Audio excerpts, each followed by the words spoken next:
At syempre dapat, hingayin nyo rin ng warranty or guarantee. Yung mahalaga dun eh. Oo. Kahit yung free service, huwag na yun kasi kami lang kaya magbigay ng free service eh. Good day, syempre. Alam nyo na, ba't tayo may mga hawak ng ganito, mga quiz. Syempre, magre-release tayo ng ating unit. Yan. Parang kinilig kaya.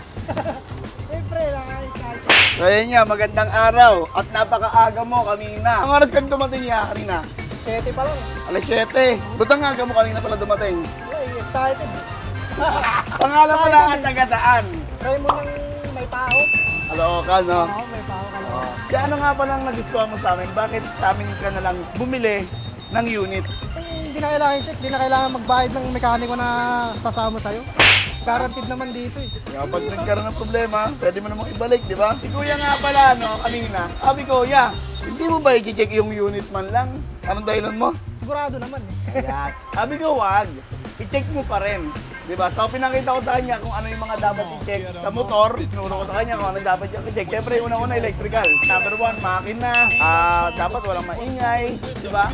At siyempre, dapat hingayin nyo rin ng warranty or guarantee. Yung mahalaga dun eh. Oo. Kahit yung free service, huwag na yun. Kasi kami lang kaya magbigay ng free service eh. Diba na 3 months free service, kahit may problema or wala, pwede mong ibalik. Para sa libreng maintenance. Whichever the first 3,000 kilometers or 3 months. Diba? Tapos hindi pa yun, mga kuy. Si Kuya nga pala, hindi pala marunong tumingin ng papel na original. Tama, tinuruan pa rin natin kung ano yung mga dapat i-check, kung ano yung mga point na kini-check para tumingin ng original na paper. Diba? Pero kung ano yan, maluloko ka talaga. Promise. Huwag naman sa akin. Hindi. Kung bibili ka sa iba, maluloko ka.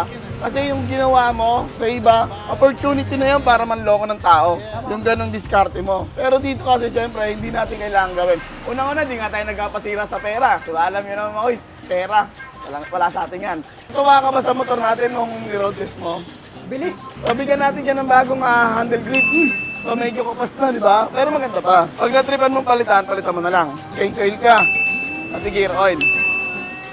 Tapos, panel cover. Yan. Siyempre, brake shoe. Ay, nalagay, sorry. At brake pad para sa susunod na palit niya, hindi na siya bibili. Ano pa ba? Ito. Putre. Pwede mong ikabit yan dyan sa ilalim, kuya. Tapos, loud horn.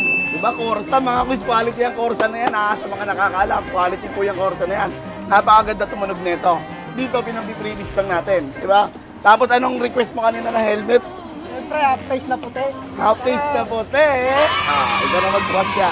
Service and I command. May team na ako eh, tapos hindi pa ako makikitala. Napahiya ka ba sa paghihintay mo ng maaga, ya? Hindi ah. Okay.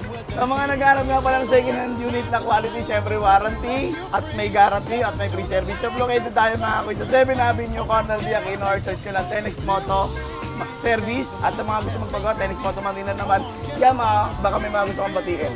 Nabati ko yung tatay ko pa. Salamat kasi hindi dahil sa'yo, hindi ako magkakamotor. Bait naman yung daddy. Saka, siyempre si Lord. Number 1 yan si Lord. Diba? Maraming salamat niya sa tiwala. Siyempre, kahit ang pakaaga mo, may kakaaga dito. Okay? At ingat sa pag-uwi, ha? At siyempre, alam nyo na walang iba. Tennis lang, saka lang. Let's go! Oh yeah.